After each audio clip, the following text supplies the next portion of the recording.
Hey everyone, my name is Ben Heisch, and today I'm gonna do a little breakdown about how much YouTube pays me. Now, a lot of my friends and people I look up to on the platform make these videos, but usually those people are full-time YouTubers or close to that, or YouTube is a significant part of their income and their revenue and all that kind of stuff.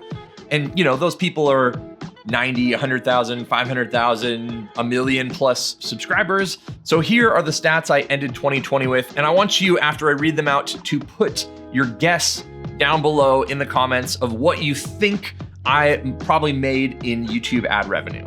Now, before we jump into the 2020 numbers, I figured I'd give you a background as to what my 2019 numbers were, so we can kind of compare how things are moving in that direction. So in 2019, I only uploaded 6 videos. They were very inconsistent. I uploaded a few at the beginning of the year and then didn't upload any towards the end of the year. But within those 6 videos, I gained 174,000 views. My subscriber count moved up to just under 6,000, and I made $294.05. Now that number ends up breaking down to be about $1.69 per 1,000 views total. So after YouTube takes their cut and all the ads kind of work out, I made $1.69 per 1,000 views.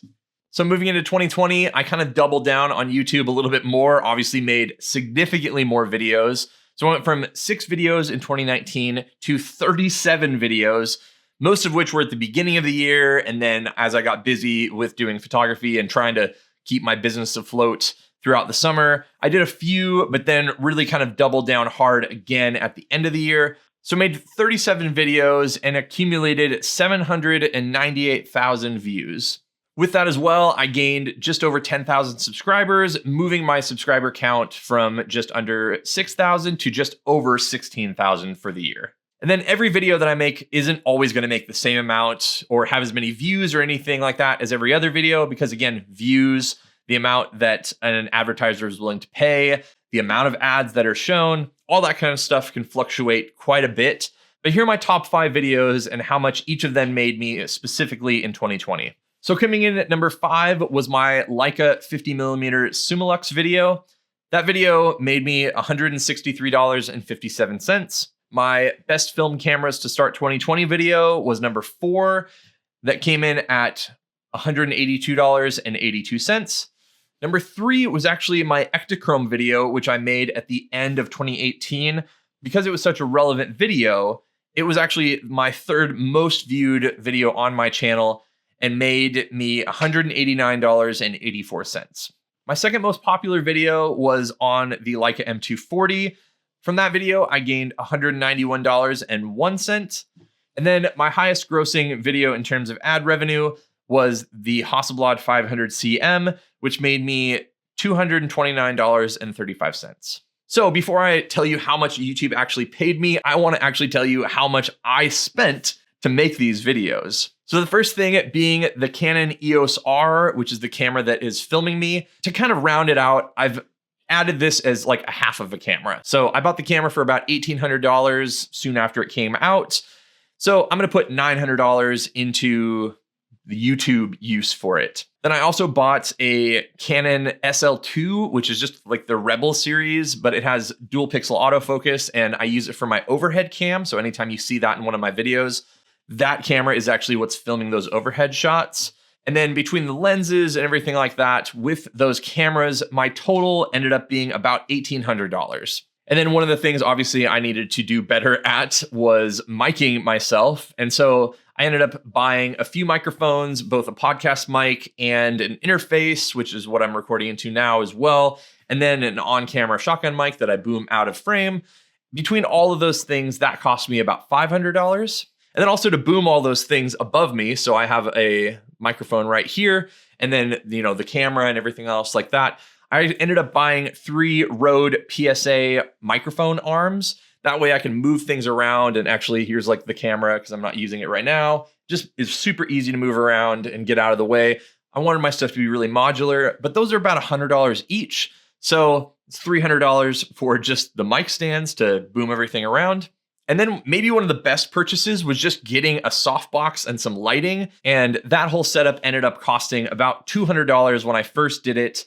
And then between the backdrop and the holders to bring the background up and down, because I actually do have windows behind me here, that setup was about $150. So all in between all those things, I'm just going to rough estimate that all of those things add up to about $3,000. Now, I definitely think content is more important than having good lights and all that kind of stuff. You can definitely look at a lot of other finance channels and all sorts of stuff that I watch on YouTube that their audio and their video is just horrendous, but what they're actually giving you in value is fantastic. So it's worthwhile. But in the creator space where I'm talking about cameras and lighting and all that kind of stuff and reviewing that kind of stuff, you kind of have to up your game, at least for me, to have something that looks a little more aesthetically pleasing, because most of my audience, are a lot more discerning about that kind of stuff and like to give me constructive criticism anytime I make mistakes on my video stuff. And to sort of break down how YouTube ads work, if you don't pay for YouTube Premium, which I do because I don't want to see the ads and I would rather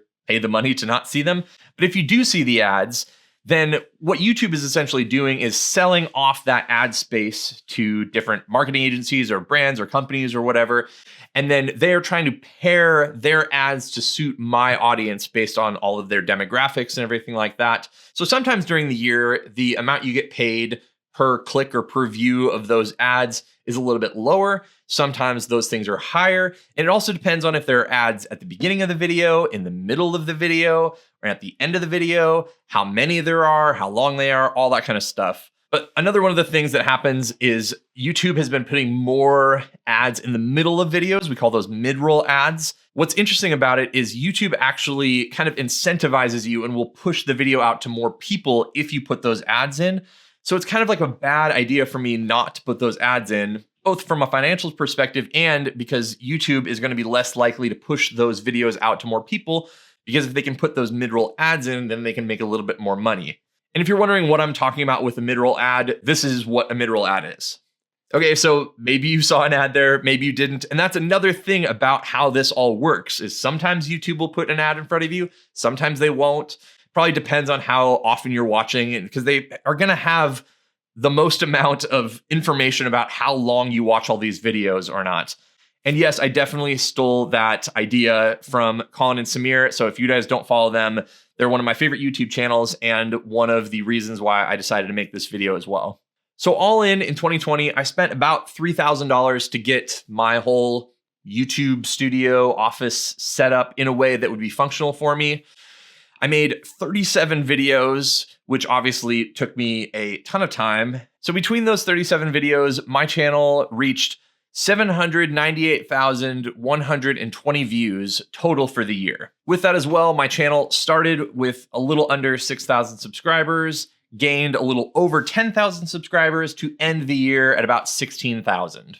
And then out of that, YouTube directly ended up paying me $2,668.25 for a net loss of $331.75. So for those of you who did guess how much YouTube paid me in ad revenue in 2020, comment below that as well with your thoughts on how far off you were or how close you were, because I think that part is just like wildly interesting.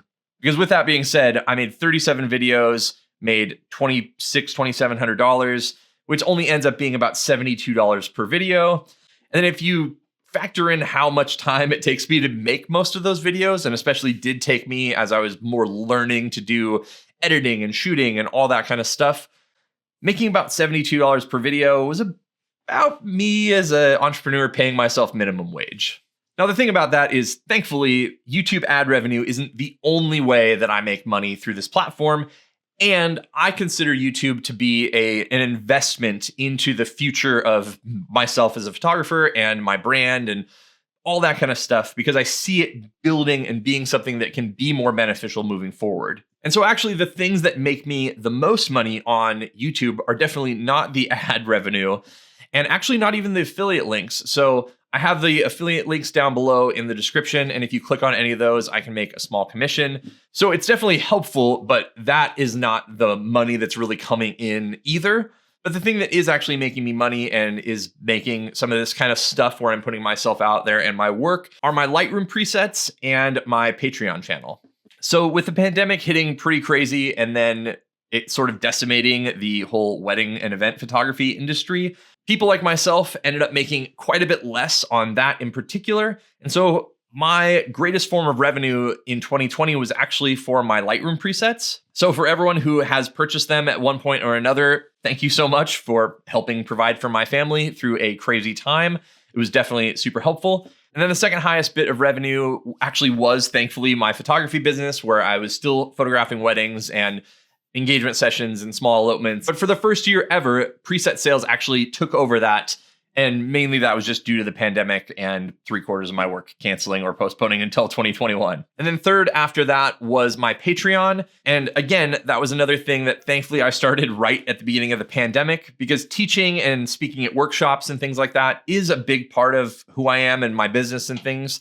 And so as all of those events that I had sort of scheduled to speak or teach at got canceled, thankfully, I moved things online and was able to kind of just make up for that revenue. So anybody that's been on my Patreon channel, it's $10 a month, and I put out a few videos for educational content that's more in-depth, kind of stuff like this, actually. I will definitely be posting this on my Patreon before it goes out to YouTube. So that's another kind of bonus perk of this whole thing. But Patreon did end up being a thing that sort of helped keep my educational revenue a little bit more stable as well. And then that tiny little sliver right there at the top is what YouTube actually ended up paying me as part of being on the YouTube platform.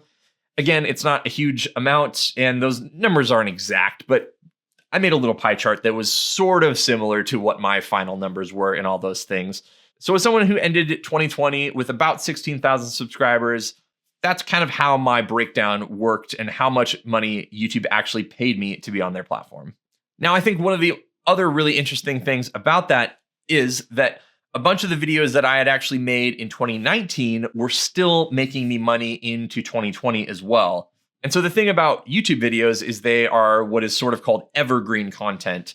It's searchable stuff that you can jump on and anybody at any time can search for. Well, I actually haven't done a video on the Rolleiflex, but I'm still getting tons of views on my Hasselblad videos and my Leica M6 videos and all sorts of other videos about camera gear, because I'm planning on those videos being recurring and even 5 years from now getting views on those videos. And then the interesting thing is that I have almost 200,000 followers on Instagram, and guess how much Instagram has paid me to be on their platform? I've done brand deals, and that's something that I'm hoping to do more of in 2021 for my YouTube channel. So I would say that definitely Instagram has been a huge help in my general financial aspect of my business. I've booked tons of work through it, been able to work with a ton of brands and do sponsored content and stuff like that. But Instagram as a platform themselves isn't paying out any money for me. And it's kind of like once I post a photo or a story obviously disappears, those posts don't stay relevant nearly as much as YouTube videos do. So about 2 months into 2021, I'm more than halfway into my total revenue for the entire year of 2020.